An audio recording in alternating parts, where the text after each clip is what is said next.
ஒரு டேஸ்டியான வடகறி எப்படி பண்ணுறதுன்னு பார்க்கலாமா?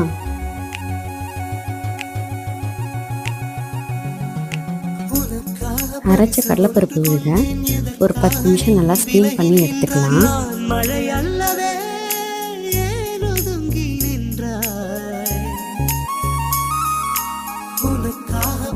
ஒன்று கொண்டேன் எதற்காக நீ விலகி நின்றாய்? நான் மழை அல்லவே ஏன் ஒதுங்கி நின்றாய்?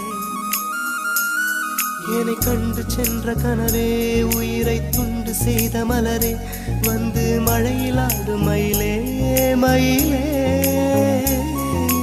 நாணம் என்ன கண்ணே, மேகம் அச்சதை போடும் போது தலையை நீட்ட வேண்டும் கண்ணே கண்ணே.